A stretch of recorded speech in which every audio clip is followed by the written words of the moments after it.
So we know that even the best writers have to revise their writing to make it sound better and to make it more meaningful. Here's my initial draft. I'm going to look at the draft as if I'm someone else, someone who hasn't read The Road and who doesn't have a lot of background information on the text. All right, so here we go. The setting definitely influences a character's decision. For example, the woman knows that something bad is going to happen, so she leaves behind her son and husband. She was gone, and the coldness of it was her final gift. This means that she knows something bad is going to happen, and she can't bear to stand by and witness it.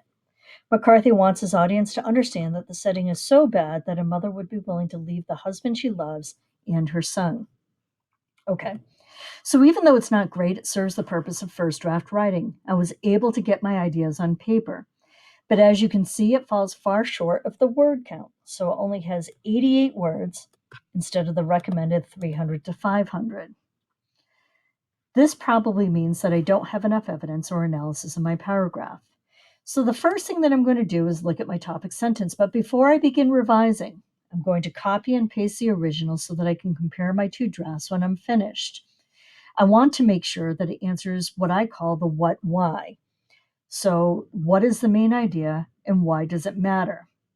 To make sure I've addressed this, I need to go back to the prompt. So, first, I'm going to copy and paste my initial draft. So, highlight, Control C, and then to paste, it's Control V. All right, so I'm going to go back to my prompt now. So, the what should address the relationship between setting and a character's decision. So, this is what we're looking at. How does the setting influence a character's decision? That's our what happens. And then why? Why does McCarthy do this? What greater point is he trying to make? So that is our what why. We need to look at that relationship. All right, so let's go back to the topic sentence. So I accomplished this when I accomplished the what when I wrote the setting definitely influences a character's decision. That's my what.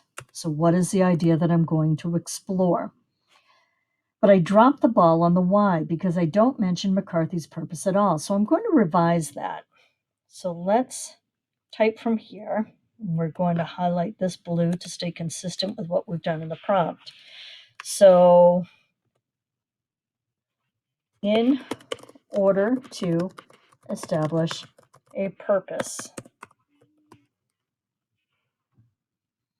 All right, so now I have the what and the why. But when I look at it, it's pretty vague. It doesn't mention things like the title of the text, the author. It doesn't mention what that purpose is. So it accomplishes my task on a very basic level. So I need to work on that. I need to revise it again. So I want to make it more specific. So I'm going to delete that first part and I'm going to change it to in McCarthy's.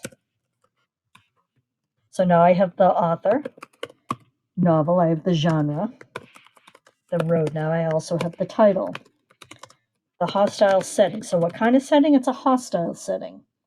What does it do?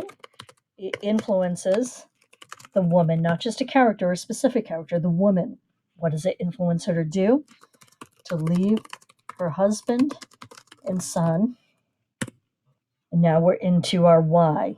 In order to not just establish a purpose, because that doesn't tell me what the purpose is.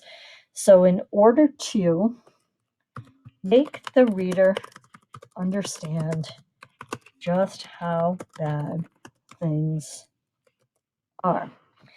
So I like that a lot better. Now my reader knows the text, the author, and the genre, what the setting is like, who I'm talking about, and why McCarthy includes this. It's still not perfect. I don't particularly like just how bad things are, but it's not terrible, and I can go back to that later once I'm sure this is the direction I'm going to keep going in. I can at least feel confident that I have a strong claim to guide the rest of my paragraph.